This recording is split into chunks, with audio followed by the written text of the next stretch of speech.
Watch the Game podcast. Checking in. What's up, good people? What's up, good people? I reached out to some people over the past few days, and I want to thank those guys for subscribing to the channel. So feel free to share and comment and just subscribe to the channel as we grow. Watch the Game podcast. Pin. I got to be honest with you, man. It's not easy talking about an L, but we have the benefit of yet again taking a few days before we even talk about what happened with our Bears. Uh, and I want to kind of keep it on a high note because now we got to get ready for Minnesota. The Vikings, they go on the road to play the Minnesota Vikings coming up next. Couple things to cover tonight, man. We got college football. The NBA's started up a little bit. We can get into that a little bit. But Don't forget about 62 for my man Aaron Judge. oh yeah. You know what? For the past few weeks when we've been talking, I just keep slipping my mind because but the Aaron Judge record-setting home run slugger. I mean, congratulations to him. Um, but I think if your Yankees stay in there some way somehow, I think we'll figure out a way to talk about more baseball. I mean, Yeah, yeah. because at the local level, the Sox are out, the Cubs are out, your Yankees still in it. Like I said, down the road, we'll figure out a way to throw them in, I guess. But like we said, weeks ago, man, once the football season kicked off, week one, the most wonderful time of the year is, all of the sports are playing at one time. The NBA preseason has gotten started, and just a lot going on. But let's get into this. And since we've had a few days to think about it, how do you feel about our Chicago Bears? I know last week we came on here. I was a little hot. I was a little hot last week. I'm still a little hot this week, but I'm hot for a different reason. I know last week we brought up, this is the first time head coach. It's the first time offensive coordinator.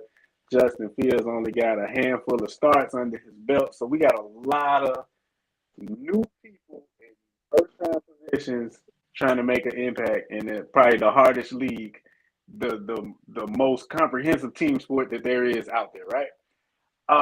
So that coming from that perspective, I think a lot of these guys, all included, I think a lot of them, man, they gotta take the training wheels off of themselves and go for what they know. I know Flus is a defensive guy, cool. Getsy, you was the OC in Green Bay. You was with Aaron Rodgers. I'm sure. I'm sure Aaron Rodgers was probably steering that ship, but I'm sure you picked up some things along the way. Justin Fields, we saw what you were in Ohio State. We saw flashes and glimpses last year of what you can be as a starting quarterback in the National Football League. But I think they handcuff him right now. I think they handcuff him right now. And I know we was texting during the game, and I said, it looked like they're going to let Justin play today. And your response to me was, a lot of football left. Hold on before you say that. And as sure as you said that, when they got into the red zone, what did they do?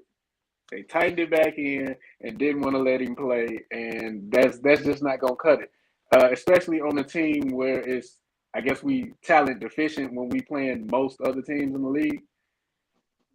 You got to let your quarterback be a difference maker. Now, he's not going to probably make the right read every time, but you cannot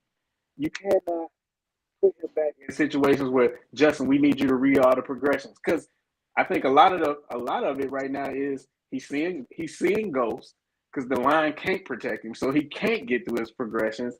And two, I'm thinking they asking him to do I don't think what he's comfortable doing.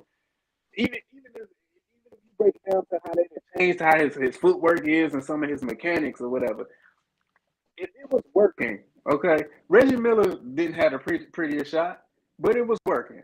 Let him do him and coach everybody else up around him. You didn't go. You didn't trade up. What they took him 10th, 11th. Go get him in 11. the first round. Yeah, you didn't go get him in the first round as a project. You brought him here because what you saw in college, you felt confident enough that this guy can be our quarterback for the next decade. We can build around him and make some things happen. But with that same thought process, you gotta let him play. He's gonna make some mistakes. That's okay. He's only in his second year. He ain't even really started a whole year, but you gotta afford him the opportunity to play the game, make the mistakes. Now, if he keeps making the same mistakes over and over, then we got a problem. But when you handcuffing him, you're not even allowing him a chance to make a mistake or make a play for that matter. So that was my biggest takeaway from the game. And also, in this league, field goals instead of TDs is gonna get you beat every time. Threes instead of TDs is gonna get you beat every time. You got that right. Michael Basley came in. Cairo Santos had been out on some personal reasons away from the team, and they brought in Michael Basley, and he went out and he was pretty much. It's a good thing he decided to show up because that was the only thing that was working for the Bears on Sunday.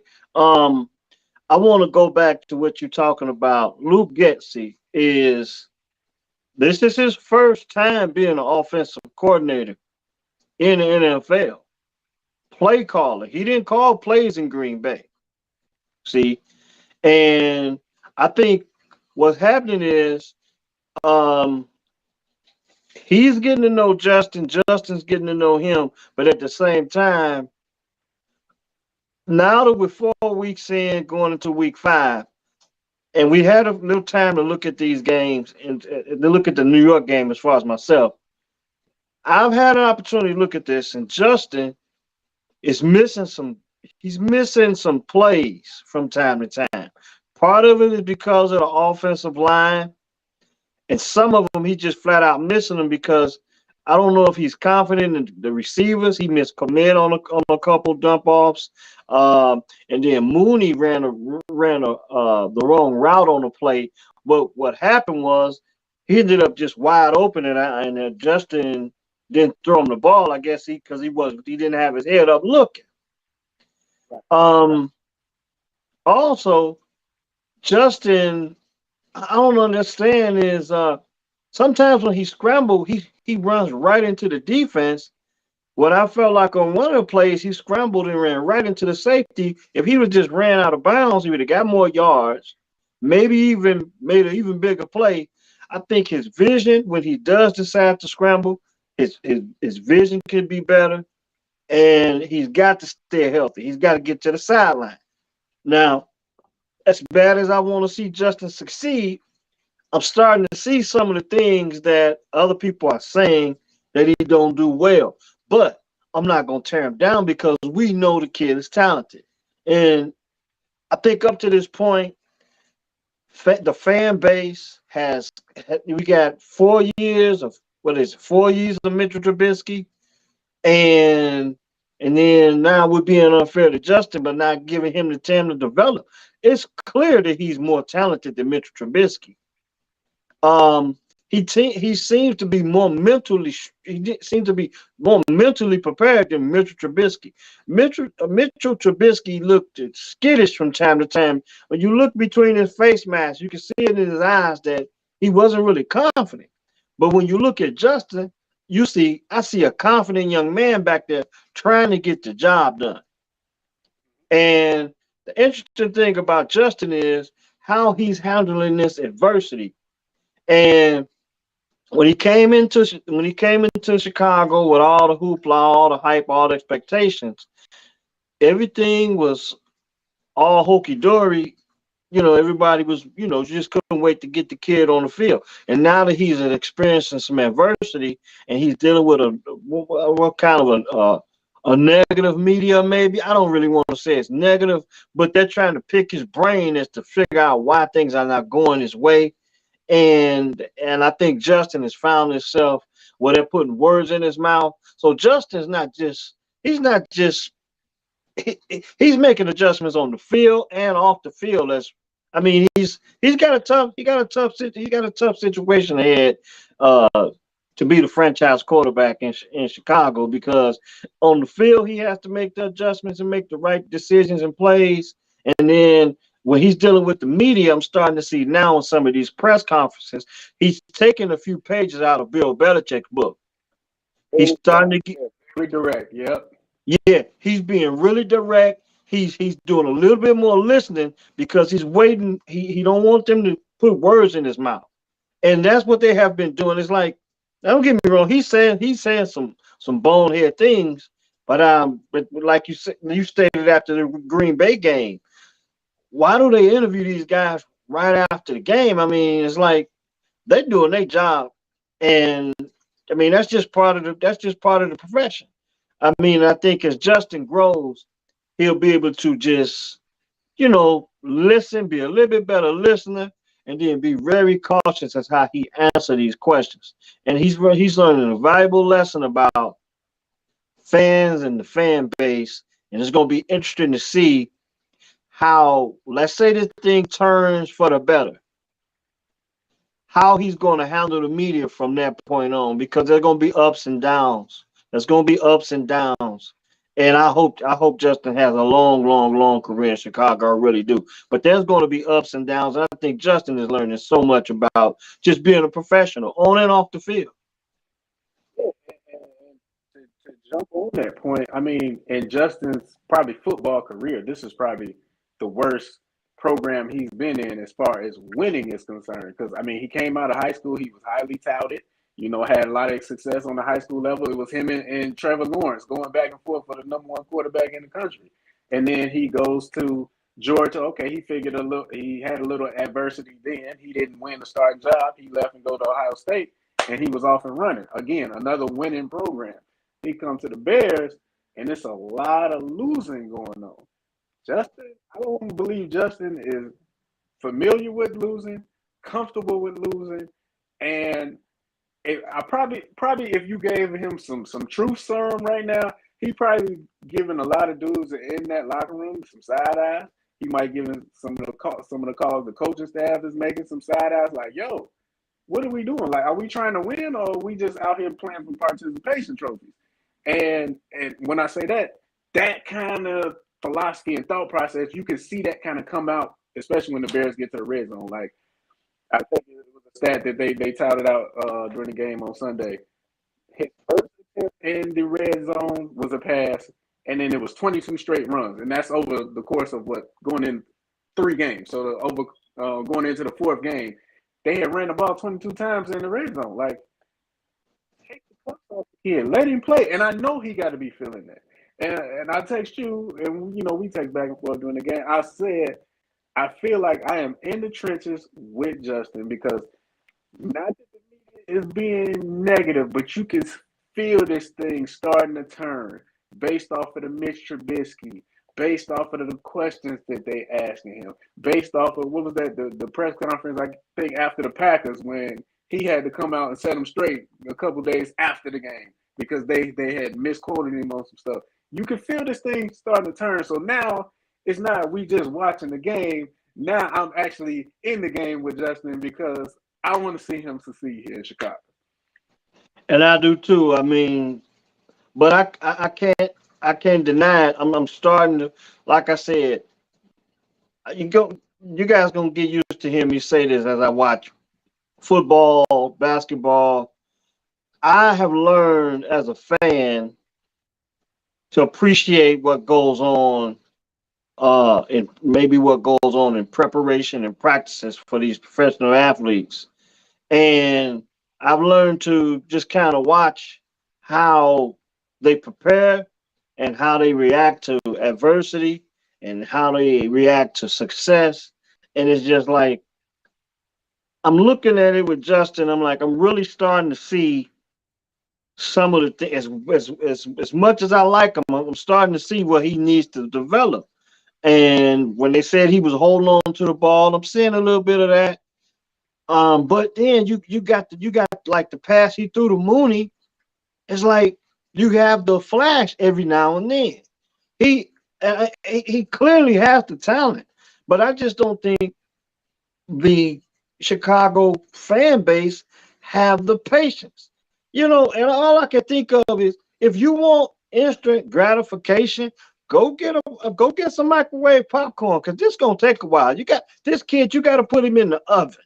Okay, this is you baking. We gotta let this bake. Okay, this is Yeah, not minute rice. This is not right. minute rice.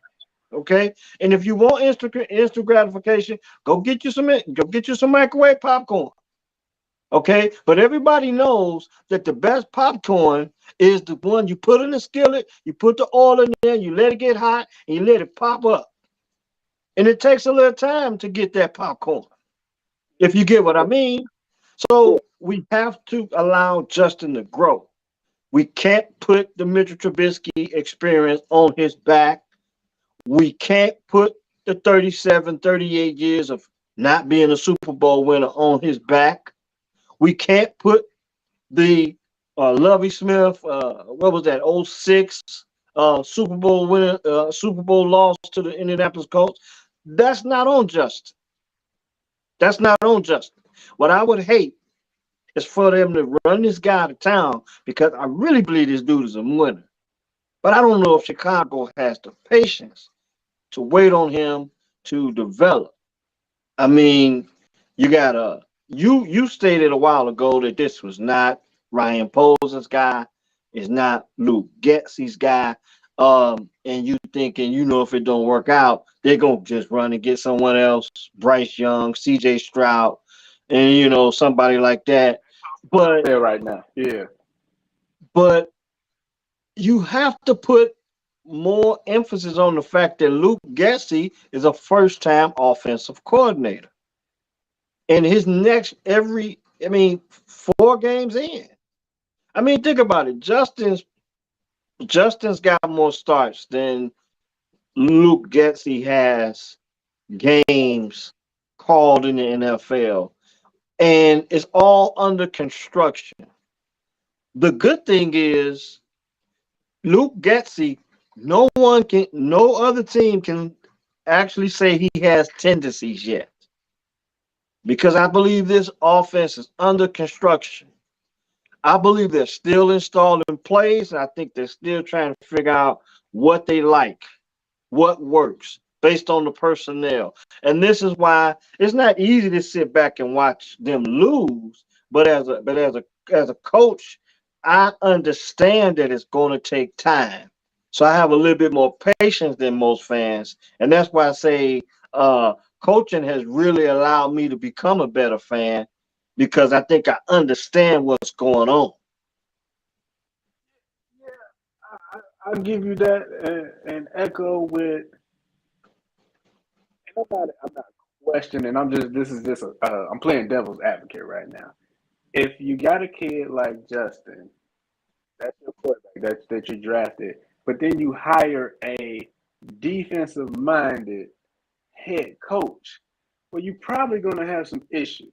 Number one, because probably his main philosophy is take care of the ball, don't put the ball in harm's way, field position, let the defense win the game. That's probably to his core. That's how he thinks the best way is to win a football game. Well, you don't really win football games like that in the NFL no more. It's a passing league. It's an offensive league. Everything is geared toward the offense. And I'm not saying this is a bad hire again for Flus to be in the position, but I do think you gotta look at the landscape around the league. We talked about Andy Reid, how he just an offensive genius. We gave him his flowers last week. Who are some of the Sean McVay out in the LA Rams? Like these guys, Sean McVay had not Jared Goff. He had Jared Goff. Jared Goff couldn't get it done. He went and got Matthew Stafford, and look, they off and running. And he still went to the Super Bowl with Jared Goff as an offensive play calling coach. So, as fans of the Chicago Bears, I think we got to realize what we have here. Yes, we didn't get Patrick Mahomes. We passed on Patrick Mahomes. We passed on Deshaun Watson. Yes, we took Mitchell Trubisky. Yes, it didn't work out. Yes, we did all of those things. but we cannot hold that against Justin Fields. And that's what a lot of the issue is, and a lot of the negative feelings are coming from. Like, no, we can't, like you just said, Justin is not responsible for that. He's not. But at the same time, this kid is an offensive thoroughbred. Let Let him run. You can't. They playing.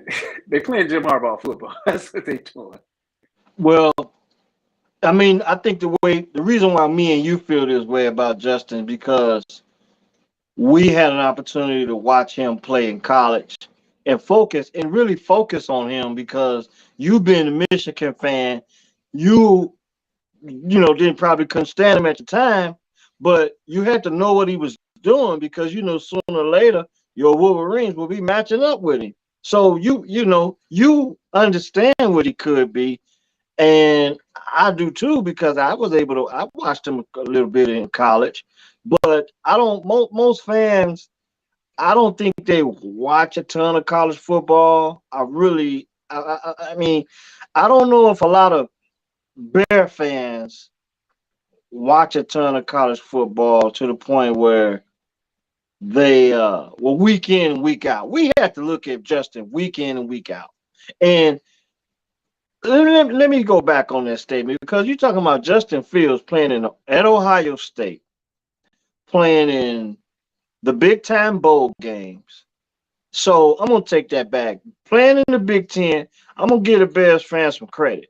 But I don't know if they really understood, you know, why he was so successful or how good he has to be at this next level. You said it yourself. You're playing at Ohio State. You got all these superior athletes around you, and we cannot negate the fact that the Bears don't have. He don't have a lot of weapons. So it's either be one or two things. It's either going to be Justin's bad, or he has no weapons, or both. And right now, I think it's a little bit of both with a little bit of flash in there. Justin can make the plays with his feet, and I think he's been able to rely on his feet. But he has to develop the patience. But you can't develop the patience if the line is breaking down around you. There's so many things. Like I say, this team is under construction. There's so many things that have to be accounted for. The offensive line, okay, the pass blocking ain't that good. The run blocking is superb.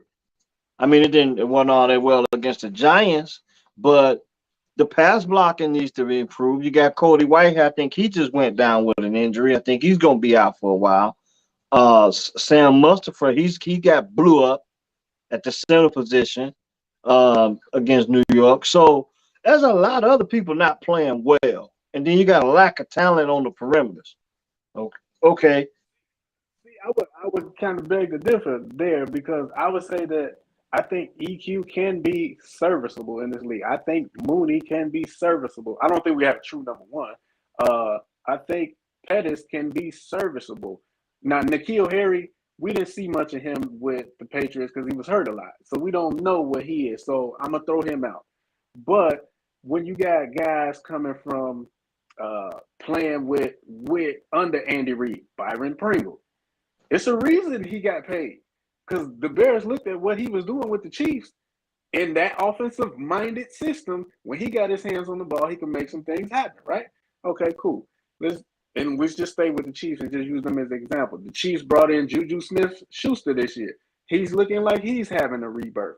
Marquez Valdez Scantling, or whatever his name is. He wasn't putting up this kind of production on the Green Bay Packers, but coaching makes a difference. They're using these guys. If you're not going to use them, then it's going to look like we don't have weapons. I think EQ can be serviceable. Again, Mooney can be serviceable. Komet got to play better, but I think he can be serviceable. There's some talent there, but I just don't think they play into the strength other than the running game. I think it's a game of matchups, and I don't think the Bears have many guys on offense. Literally, I mean, Darnell Mooney's speed. He's a speed guy. Not very big, and I don't want to say he's not very strong, but he doesn't appear to be. He's a tough kid, tough dude.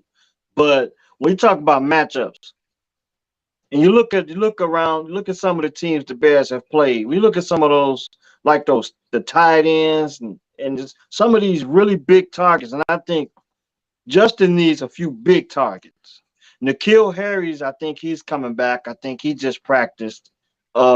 He just came back to practice, and he's going to be a big target. But there's outside of Mooney, there's nobody that's really proven anything. And I think it's making it easy to key in on Mooney. That's why that pass that Justin hit Mooney with early in the game against the Giants was so big because you maybe they caught him off guard and he made that big play. But like you said, when they got in the red zone, they started to just like get conservative again. Yeah. And a lot of fans just want to see Justin just take some shots. Take some shots. You don't want to take so many shots to the point where he's just throwing the ball away, but you want to give him an opportunity to make plays, especially when you're going up against what's supposed to be an equally as bad of a team as the Giants were. I mean, you might want to take some shots. I mean, you know what I'm saying? I mean, and that's just on the on the offensive end. We ain't even touched on the defense, and that's what I talked to you about with last time we talked about Roquan. Did you want to play Roquan after the Texans game? And Saquon was the man. I mean, he didn't get in the end zone, but he was the decoy, and then you had Daniel Jones get 2 rushing touchdowns. No, you couldn't have told me that they were going to lose to the Giants like that. Yeah, and that was disheartening. The them giving up yards to Saquon really didn't bother me that much because Saquon's really having a bounce back. I'm back to being Saquon Barkley type of year, so that didn't really bother me. Stars gonna be stars. He did what he was supposed to do. What bothered me was the rollout touchdowns that Daniel Jones ran in because Daniel Jones he's probably a below average quarterback. We say he's probably in the bottom third of the league, right? So the game plan coming in is listen, we know this guy can do some things with his feet, but we're not gonna let that happen. We're gonna make him read the defense and throw the ball. If he does that enough, we probably gonna get a takeaway. We probably gonna be able to neutralize him and win the game. And to see them, and it was on the same play. How do you get fooled? What was the adjustment? What was that? The same play, 2 times in a row, he runs it in. I think both of them was over 20 yards. That's just not being prepared, and I don't think the scheme was correct going into the Giants. You got to make him throw the ball, make him read. Well, Way out of New York, but you made him look like a Pro Bowler. well, don't get me wrong. I think they were caught a little off guard, and they did a hell of a job with those keepers when they, hiding that football, tucking it in. Like, don't get me wrong. Not Roquan, Saquon Barkley was a big decoy in a lot of them plays, and that's what allowed they sent all the attention to Saquon, and that's what allowed Daniel Jones an opportunity to bust out and make some of those big runs. But the Bears did make adjustments in the second half, and that's why Daniel Jones ended up getting hurt because I think when Brisker stayed home, you know what I'm saying? I'm starting to learn a lot from a lot of former players as I see these interviews, and they talking about, okay, you got an assignment. Okay, somebody's got to go to the running back, and then somebody got to stay home just in case the quarterback spills out. So Daniel Brisker made that adjustment in the second half, and he ended up injuring Daniel Jones, and Daniel Jones had to go out of the game. And then this just to go to the creativity of Brian Dable. Now he brought in the the backup quarterback they had. The brother, man, I forget his name, but the interesting thing is when it got to be crunch time, they went into the Wildcat a couple times and let Saquon play quarterback. Okay, now off the subject a little bit. That just goes to show you how good Saquon is, or how bad the Bears defense really was schemed up for the Giants.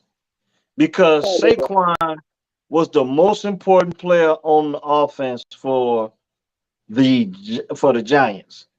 And he caused the Bears to make so many mistakes. I don't care if he was in a decoy situation. I don't care if he had the ball in his hands. I don't care if he was just sitting back there playing quarterback. They put so much attention on stopping him, and he still did his thing. He allowed other people to just be so more successful, like Daniel Jones to be, for instance. So Alan Williams, the defensive coordinator for the Bears, he made his adjustments in the second half. All first half, he got out coached, but I got to give it to him. He did make his adjustments in the second half. But you go back to the offense and you talk about weapons. We heard about Velus Jones for 2 weeks. Now they go out and they draft this guy. We knew in the offseason, we knew the Bears needed another wide receiver, and they go get Velus Jones. And 2 weeks before this game, everybody was talking about Velus Jones about to make his return. And yeah, he was in the punt return game, but I wish they would have just put him in position where he could have had a couple plays in the offense where we could kind of see what him and Mooney, two fast receivers. I would like to see what him and Mooney can do together, but maybe he's not up to speed with the playbook. You know what I'm saying? Maybe he's not up to speed with the playbook. Maybe they needed more time before they can scheme him up. Maybe we'll see Velus Jones schemed up a little bit more against the Vikings, because to go back on the punt return, he muffed that punt, and I can't imagine he just can't wait to get back on the field and make up for that. I know we've been highlighting a lot of bad or negative things, but that was a one-score game. We lost that game 20-12. We had a chance, and unfortunately, he muffed the punt. So we don't need to be too down, but it kind of hurts because that's a game we could win. That's a team that we look at like, oh, they got the same talent level as us. They're not expected to do much. This is a game we can win. We can be in this one. So that's why it's a little bit frustrating. But again, they go the offensive scheme of the Giants. Saquon being a superstar, I think our defensive scheme, particularly in the first half, was not really geared up for the Bears to have success. But even with all of that, it was still a one-score game, and we had a chance. We had an opportunity to get the ball back and go down the field and score. Now, I'm not confident that we would have scored because we were playing field goal football all day, but we still was in a one-score game. And probably one of the most exciting plays in that game was the last one, when they were just scrambling around trying to get the score. Second play, yeah. Yeah, it looked kind of. Crazy as it sounds, it was kind of encouraging to see that they were willing to fight to the end, so to speak. But I'm gonna dial it back a little bit. I just don't expect to win because of Justin right now, because they don't have a lot. It's just so many things under construction. The defense is under construction. The offense is under construction. Matt Eberflus is new head coach. It's just so many inexperienced things. People getting experience in some key places. Like even to the receiving core, you got a bunch of guys that have an opportunity to come to Chicago and prove their worth because they were like second or third street guys. We talking about Byron Pringle and EQ St. Brown. These guys were not the primary receivers in places like Green Bay and Kansas City, but they come to Chicago with a legitimate opportunity to have an opportunity to show their worth in this NFL. So, it's still so much under construction, man. So many different people with so much to prove. And it's sad because the Chicago, the fan base just don't have the patience. Don't have the patience, and you have to give these guys the opportunity to show if they can make it in this league. Just think about when you first started driving, okay? When you first started driving, you wasn't taking no cross-country trips. You wasn't getting on the E-way doing 85, 90. No, you first started out going around the block. Okay, I got that down. Now let's build on to the next thing. These guys are on the E-way in the slow lane going 20 miles per hour, and it's like, yo, it's okay. At least let them get merged into the middle lane. We gotta see. We gotta see, can they swim out here? And if you're gonna keep them in that slow lane, guess what? Patience is gonna run out. This coach is gonna be fired. Getsy is gonna be gone. Justin is gonna be gone, and we're gonna be doing this thing all over again on Watch the Game podcast with another regime. Yeah, and that's the sad We thing. got The most important thing is the, how the organization feels about what's going on. How the Bears organization, McCaskey's, Ryan Poles, so on and so on, how they feel about what's going on with the Bears. 4 games in, man. The 4 games in with Ryan Poles being the general manager. Now I'm extremely proud of that dude to be a black GM in Chicago. I mean, I just want to see it work. I want to see it work. I feel good about Poles. I feel good about Fields. I got the patience. I don't know if the fan base has the patience. And then next thing you know, like you said again, we doing it all over again. We stripping everything back down to the studs. Um, but we're gonna look at the Minnesota game. This can be ugly too. But to go from New York to Minnesota to see what kind of adjustments they make. You got Cook, Dalvin Cook. I mean, pick your poison. And Jefferson, right? that defense solid. Thielen. Hey, it's some matchup problems for Minnesota. Um, I I don't want to get too far ahead of myself talking about what I expect in that game, but certainly looking forward to see the growth of the Bears as far as getting ready for them, and the adjustments on defense got to be up to point. Um, Obviously, you got to throw the ball. You can't just run the ball against the Vikings. You got to throw the football. So maybe Justin get a chance to throw the ball around a little bit if he gets the time, and that can go 2 ways. I mean, it could be successful, or he can get picked off a few times. I mean, we don't know, but I think you just want to see him get the opportunities to throw the ball around the yard. I need to see. We all need to see. Yeah, we know Justin can drive around the block on Field Street. We need to see, can he make it from Field Street to Chicago? You can't do that riding around, and they gotta let him try. That's all I need to see. Let him try. Yeah. Give him the opportunity. Um, let's get to a high note though. Nikhil Harry comes back. I think I pointed that out earlier. So we don't know. I mean, maybe it'll be a couple of weeks before we can see him really get some opportunities to make plays. But he comes back, we get a chance to see what kind of adjustments this defense can make. If the offensive line, it's all under construction, guys. I don't know what else to tell you. It's all under construction. It's all under construction. But let me give you some words of encouragement. Jalen Hurts and the Philadelphia Eagles. Just think about that for a minute, and think about what Jalen Hurts and the Eagles were 2 years ago. Now, still only 4 weeks in to this football season, but I think the Eagles are 4-0. And when I was watching the San Francisco game against the Rams, when I saw San Francisco play the Rams on Monday night, I turned over to ESPN2 and I watched it with the Archie Manning and Peyton Manning, and they had Jalen Hurts on with them watching the game for a little bit. And Jalen Hurts said something that kind of stuck with me.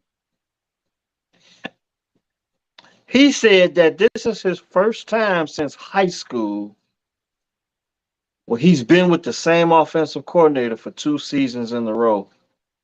And I thought about Justin. Excuse me. This is what you got to think about.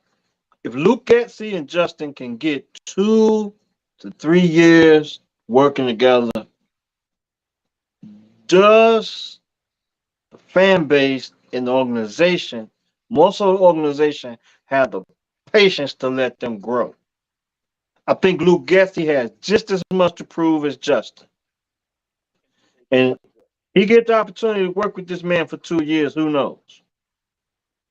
Yeah, the Eagles clearly they showed us that they trust Jalen Hurts to be their guy. We're gonna go out and get Devontae Smith, and we're gonna trade in before the draft and get you AJ Brown. So you got some certified weapons on the outside. We believe in you. We think you can do this. And that support, I'm sure he feels that support and knows like I can go out here and just play. It looks like Justin's doing a lot of thinking. He got a lot on his shoulders. There's a lot of adversity going on right now. I get it. But it starts at home. I think this organization, this coaching staff, again, they got to give him the opportunity. I feel like if he felt like he was getting the opportunity to play, results will come.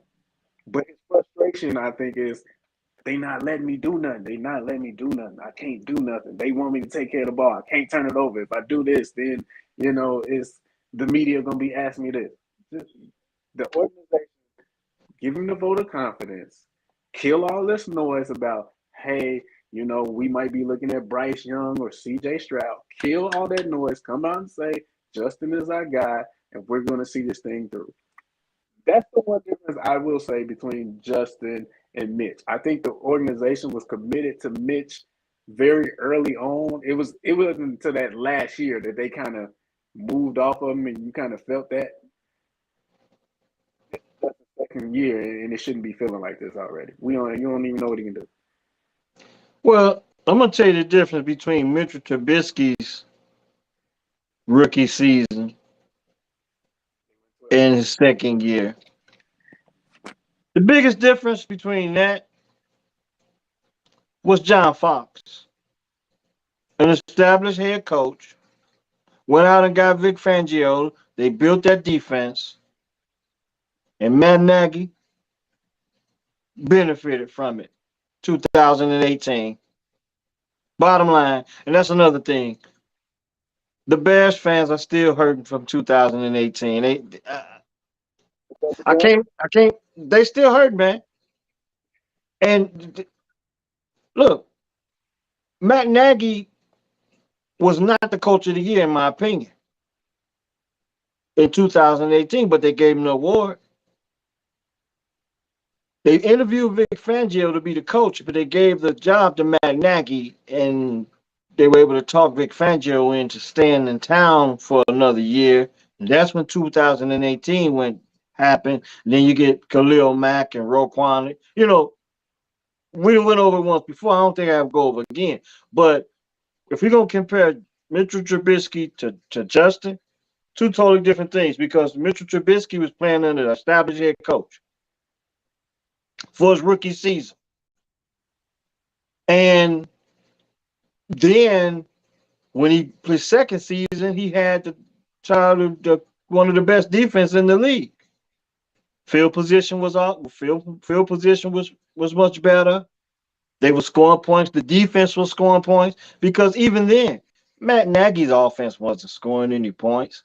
But I don't want to get off of that. All I know is Matt Nagy wasn't the reason why 2018 happened, and that was the difference between Mitchell Trubisky's first 2 seasons and what we starting to see with Justin Fields' second season. You got a new head coach, first time head coach, first time OC. Now Alan Williams, he was a defensive coordinator. I think he was a defensive coordinator in Minnesota at one point. But he's the only one with experience at his position as far as now. They went and got the special teams coach from San Fran. That he had that experience coming from San Fran, but Matt Eberflus and Luke Getzey, they're doing their jobs for the very first time in the NFL. So it's just all under construction. So put on your hard hat. Pick one, orange, blue, whatever. But you got to put on a hard hat and get in on this construction with the Bears if you're a real Bear fan. Okay? It's a lot of hot take Bear fans out there too. Let's acknowledge that. It's a lot of hot take. They don't watch the game. Yeah, and only this, I got some tickets to the bandwagon. Now, all you Bear fans that's on and off the bandwagon, this thing is going to take some time. I think I got the patience. I got the patience. I'm with Justin. I'm with Justin Fields. If they do him wrong, I'm gonna be pissed. But at the same time, Yeah, I'm in at the the trench.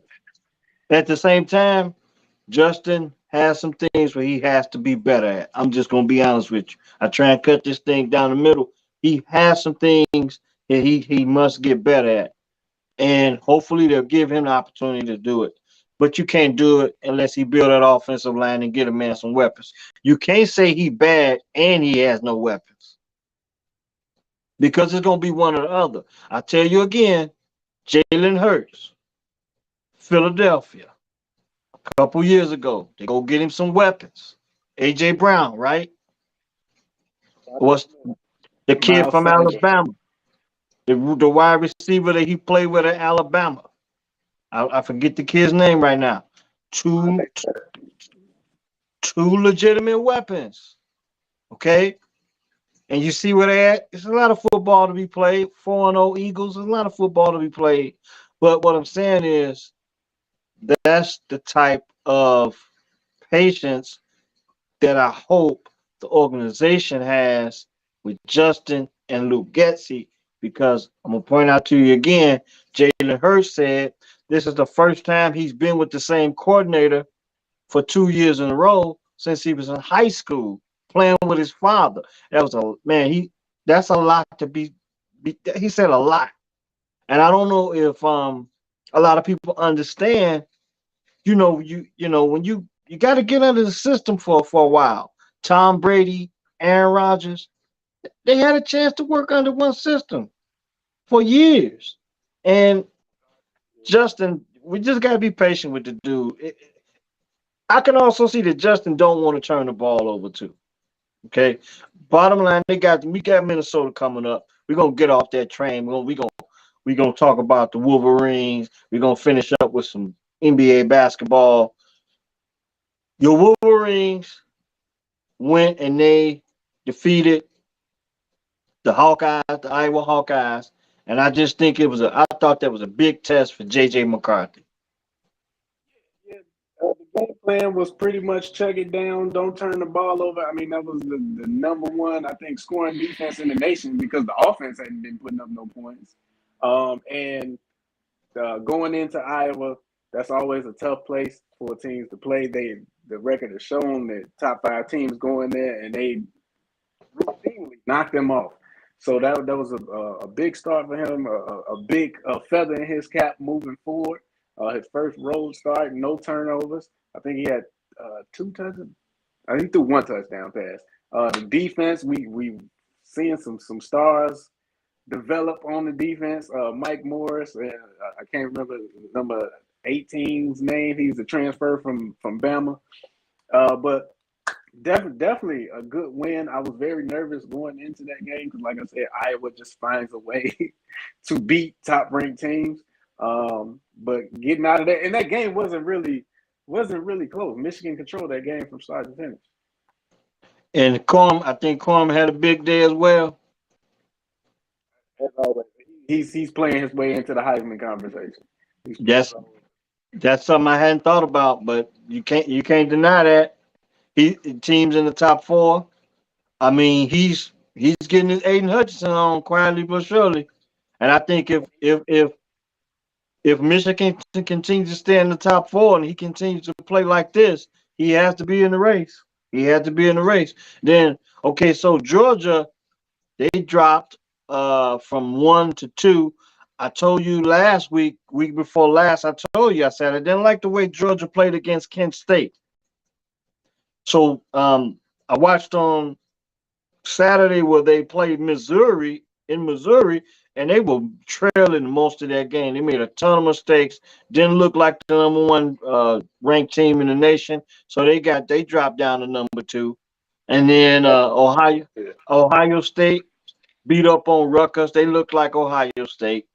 Um, the biggest matchup right now, I think, is Ohio State and Michigan, because I just think if Alabama and Georgia meet up, Georgia don't have man.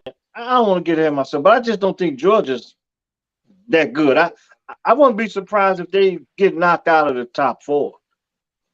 As I was watching the Georgia Missouri game, I'm looking at the quote unquote talent that they got on the outside, and I'm like, they really kind of void of talent on the outside. Other than was Bowers, the big tight end they got, they really Yeah, don't they don't have any playmakers or game changers on the outside, and that's kind of foreign for an SEC team because they got them all over the field. They don't really have that. They got that great defense. They got Stetson Bennett came back. He's a returning national championship winning quarterback, so you can't take that experience away from him. But yeah, I agree with you. They don't look like the number one team in the nation. We'll see what they would have to play Bama in the SEC championship game, so we would have to wait all the way to the first weekend in December for that. But yeah, the most intriguing matchup right now looks like it would be the Wolverines versus the Buckeyes that Saturday after Thanksgiving. We might be looking at a 2006 situation where they was 1-2 in the country coming into that game. So hopefully no hiccups for us at least. If Ohio State has some hiccups, that's their problem. But hopefully we can keep this thing rolling and get to Columbus 10-0. yeah. We're gonna wrap it up. I had a chance to watch a little NBA basketball, and not to point out anyone in particular, but all I want to do is take this time out because I'm not a huge NBA basketball fan because of the style of play, the shot selection, and the game management issues that I think they started when Russell Westbrook was in Oklahoma City. And then you got the shot selection where everybody want to shoot the three with the Steph Curry influence. But what I'm going to do is this basketball season, I'm going to try to become a better NBA basketball fan.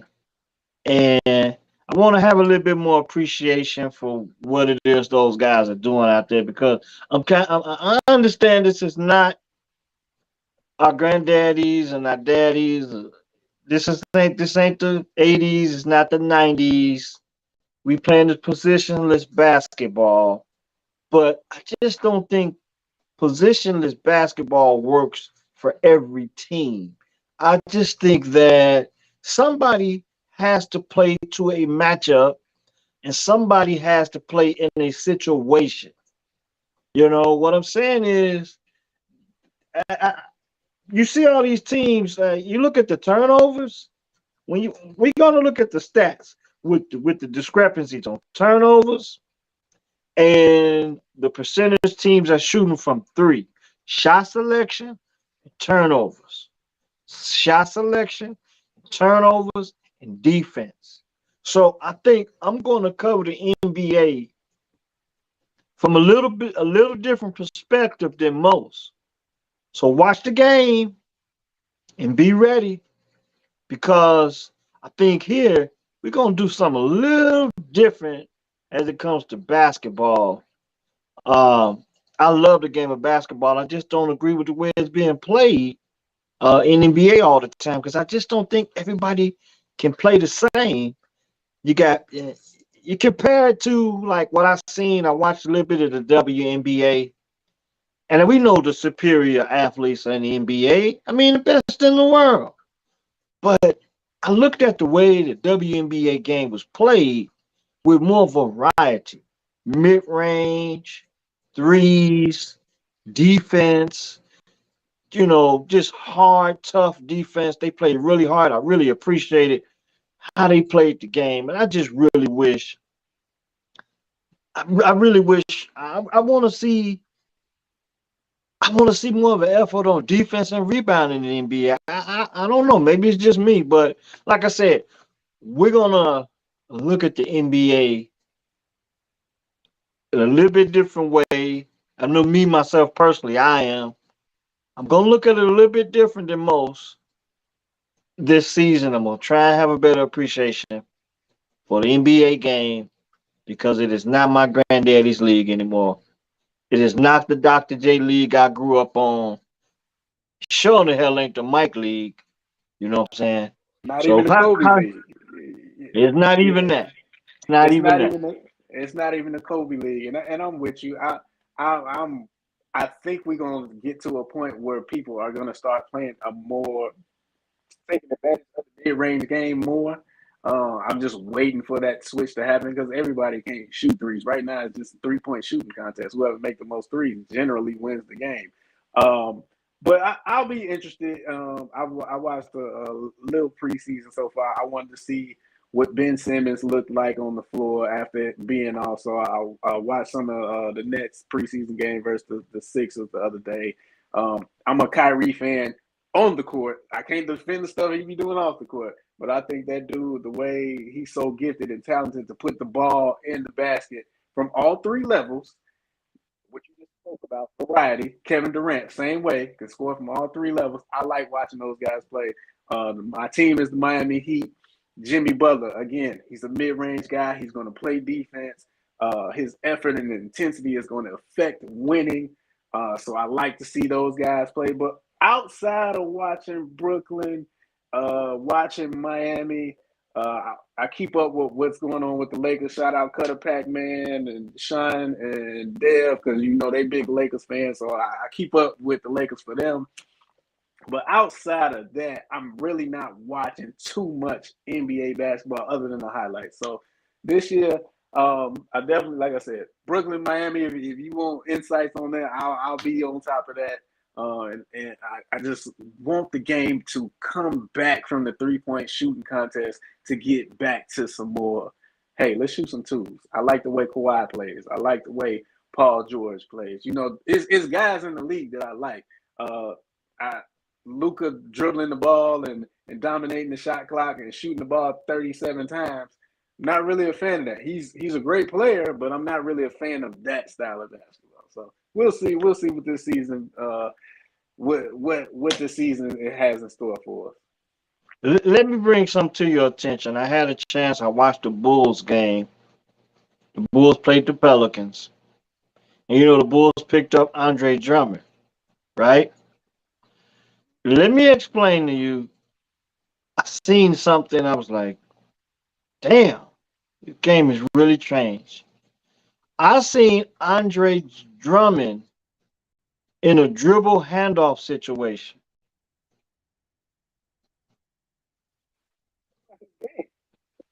Now, when I say that, think about that for a minute. Andre Drummond in a dribble handoff situation. Andre Drummond he's trying to bring his game to the dribble, package, shoot variety. He's trying to, like, and don't get me wrong, I'm all for improving your game, but I'm just saying that was Andre Drummond in the dribble handoff. Think about that for a minute. But I'm gonna try and appreciate it. I'm gonna Yeah, try and have a better appreciation for it. we understand that these guys want to stay in the league. They looking for their payday. They know they have to expand their skill set. But Andre Drummond, when you say that name, you don't think of that's his game. His game is getting rebounds, putbacks, and defending the rim. That's what Yep, he does. So, yep. but kudos to him for working on his game. And then I'm gonna close with this. When the Bulls got better in that game, there was a kid they drafted from Arizona. I want to say his name is Dalen Terry. He came out and he became more of a facilitator kind of like Lonzo, and that's when the Bulls kind of got better as that night went on in that game. So he played more of a traditional facilitate, push and facilitate, run the lanes. Look, watch the game podcast. Watch the game podcast. We're gonna look at the NBA totally different from most. From most. Penn, it's been real. Thank you guys for watching. Watch the game podcast. We'll probably come back at you next Monday, Tuesday. I got to get with Penn on that. So watch the game. Thanks for joining.